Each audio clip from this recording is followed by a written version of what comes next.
Hello, my name is Anjani Segrist, and today I'm reading the astrology chart for the upcoming Aquarius full moon, which is going to be on August 7th at 11:10 a.m. Pacific Standard Time.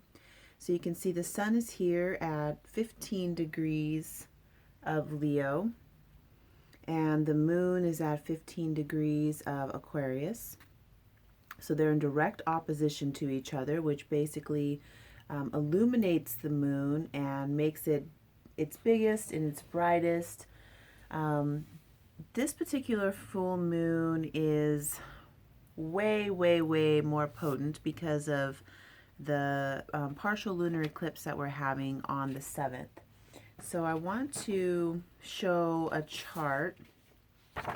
This is of somebody who has Venus on the midheaven, and so the full moon and the lunar eclipse are going to be 15 degrees, which would be within 10 degrees of her Venus. And you can say that whatever you have in the sign of Aquarius and whatever you have in the sign of Leo, you can imagine that that's getting emphasized. So those, whatever the qualities are that is represented by what you have in Aquarius and what you have in Leo. So for me, I have Venus up here on the midheaven in the sign of Aquarius, and that's in the 10th house.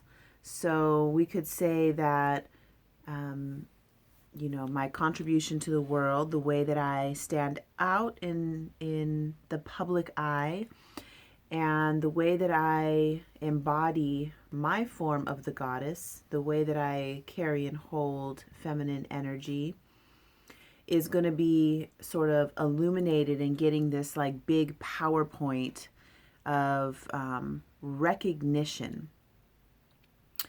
So it's good to look at that for yourself to see what you have in this pathway, not just because of the full moon, but also because of the eclipse. And the way that the eclipse was sort of, the way that I'm perceiving the eclipse is, the way I was seeing it was like condensed light. So condensed light looks like a bunch of light particles pushed together into two spots. And you might call that a shadow or darkness. And it's a bunch of light packed together really tight. And with the eclipse, it sort of opens that up and, makes all of the energy that's within that pathway become available for digestion, for us to use and to integrate. So whatever you have on your own personal chart within this pathway could be up for being triggered, could be up for being stimulated in some sort of a way. And the word trigger came up for me last week because I got the great opportunity to have something triggered in me, which I always welcome and appreciate, because a trigger point, if I'm doing body work, it's a point where I'm able to find a bunch of dense tissue that holds a ton of energy, and I hold that point and it sends messages to other parts of the body. And it's really a blessing to be able to have that happen because it's being acknowledged. The point is being acknowledged. All the pathways that it's, like blood pathways that it's feeding, neural pathway, all the pathways of energy are being responded to, and it creates this whole communication. So I really welcome trigger points in my psyche, in my emotions, and in my mental configurations, because it points me to a place where I can look. I feel like there's always things in our body playing hide and seek. And if we can, get close, that game when you're little, you're like, you're hotter. Oh, you're really hot. Then it's like, okay, this is the place I want to look. So when someone pushes one of those buttons, it's like, oh my God, I feel all this stuff. So anyway, with the eclipse and the full moon, whatever you have in that pathway, you can imagine that it's sort of being activated in some sort of a way. So, like all full moons, it really is a sort of a fullness, an illumination on whatever these two topics might hold for you individually. Overall, Leo being, I think of ego a lot with Leo, because Leo is interested in itself. It's interested in learning about itself, pleasing itself, gratifying itself, and having others to also, congratulate it for things. And Aquarius is sort of the exact opposite, where it's very impersonal. It's very cosmic and very, cosmic consciousness overall. So with Leo, like, how focused and pinpoint can I get on the individual? And then Aquarius, how big and broad and how cosmic can I go? So that's the axis that we're working with for the full moon. So within your own life, even if you don't have anything in the pathway of Leo and Aquarius, on your chart, you will have a house, let me grab my chart. So even if there was nothing in the Leo and Aquarius pathway, my Leo is in the 4th house. So I could, looking at my own home, my own, I call this the nest you emerge from. So home and roots. And then up here, the 10th house being the way that you go out into the world, the way that the world perceives you, and the way that sometimes I like to say what you represent to the world. If your life were mythology or some grand story, which I really like to think it is in some sort of a way, what would your role be representing in the big scheme of life? So, you can look at your own chart and see what's being activated. And overall, you can work on, not work on, there's nothing to work on with any of this stuff, but just acknowledge your own archetypes of, your very pinpointed focus on your own ego and your own identification. And then going big and broad into your cosmic consciousness and the way that you're perceiving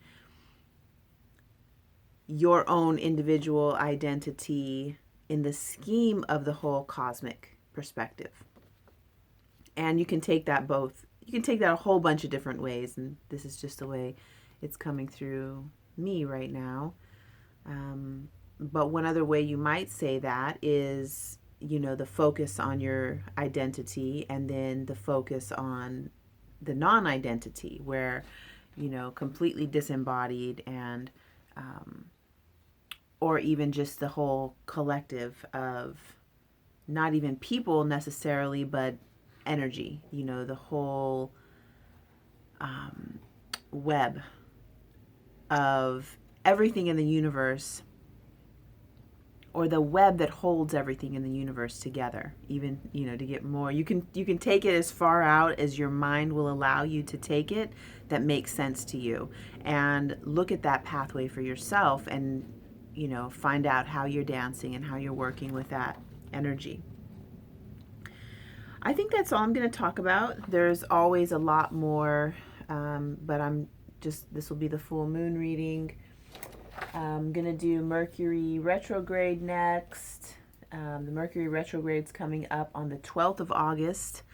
And then I think it's the 21st or the 27th that we have the solar eclipse. So this month is really jam-packed with astrological magic, things happening that magic, I say magic, but it really becomes magic when you put your intention to whatever's happening, and what you are adding to the mix.